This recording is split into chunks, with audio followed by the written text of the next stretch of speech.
Vamos falar um pouco sobre seleção brasileira? A gente está vendo essa Copa do Mundo agora só ali, né? Dando uma espiadinha, meio de longe, meio na janelinha, mas tudo bem, faz parte. Vamos reverenciando as outras seleções.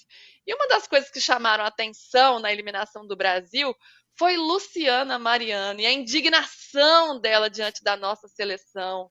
Ô Lu, como é que foi esse sentimento, né, de ver o que aconteceu, o nosso destino nessa Copa do Mundo, que todo mundo esperava que seria diferente?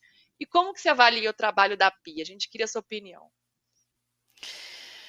Eu não vou mentir, não. Eu nunca simpatizei com a Pia técnica. Lembrando que eu respeito muito a história dela como jogadora, como treinadora, com tudo que ela fez para a seleção sueca, inclusive sendo campeã mundial, enfim, respeito absoluto por ela. Mas eu não gosto dela como técnica. Nunca gostei.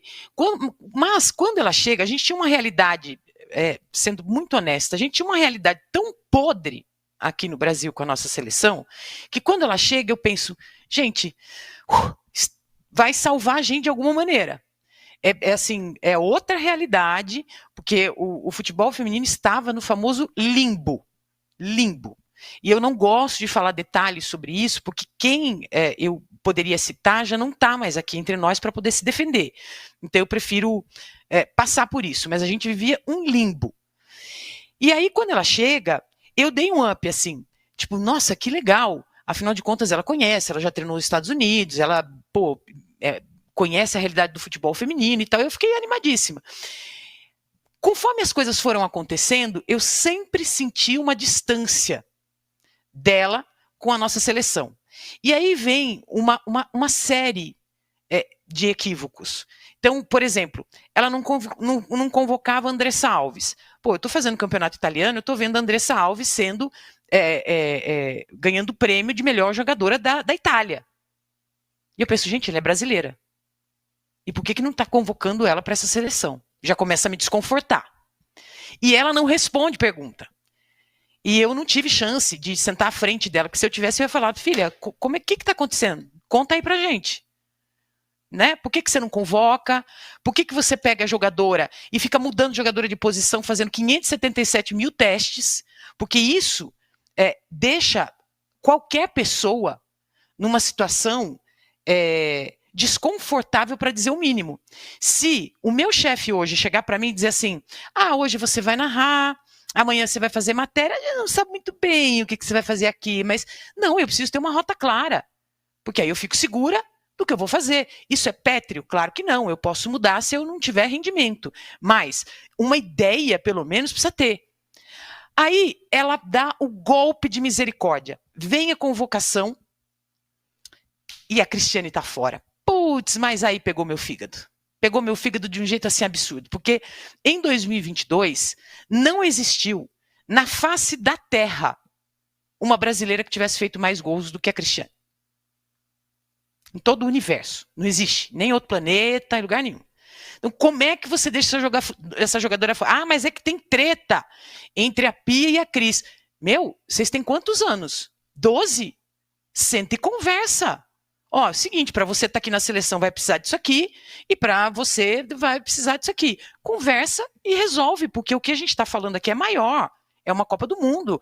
A gente, fora a história, né? Toda a história. E aí eu não estou dizendo quem tem razão, estou dizendo que elas deviam ter conversado, que a comissão técnica tinha que ter interferido, essa comissão que a gente também não entende bem, e que tinha que ter se resolvido. E não naquele sentido de, mas aí a seleção ia se moldar a Cris. Não estou falando isso, mas a Cris era uma jogadora que, por exemplo, no jogo contra a Jamaica, se está numa situação como aquela, você mete a Cris lá na frente, eu duvido que não saia gol. Porque ela é forte, porque ela é alta, porque ela é referência, por várias coisas, ela é extremamente técnica. E é uma jogadora que, sim, ia brigar no vestiário. E talvez as pessoas não gostem disso, porque isso já aconteceu com a Cici na década de 90. A CBF gela a Cici, porque a Cici era a pessoa que falava. Porque a CBF queria que a Cici usasse salto alto, passasse batom, deixasse o cabelo longo, porque era uma visão que a CBF tinha vendável para a época. E a Cici diz, não, essa não sou eu. Então, a CBF tem problema em aceitar jogadoras que têm um ponto de vista.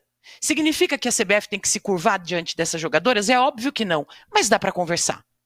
Não é possível, todo mundo é adulto na excursão. E aí, depois desse golpe de misericórdia, eu pensei, cara, vai dar tudo errado. Tanto que eu tenho vídeos, assim, com a minha fala é exatamente essa. Se passar para oitavas, ótimo.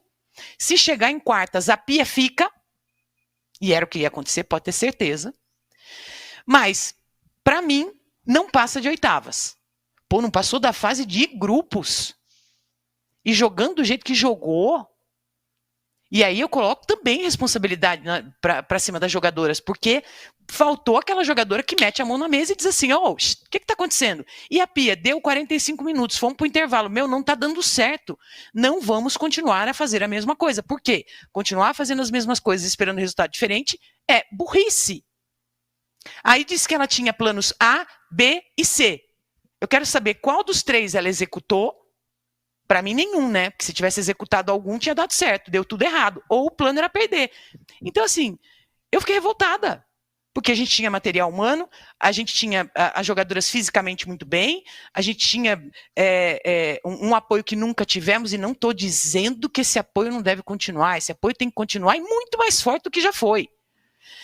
Mas, assim, a gente tinha condição, e ver que a gente tinha condição e não conseguiu, pegou muito meu fígado. Muito.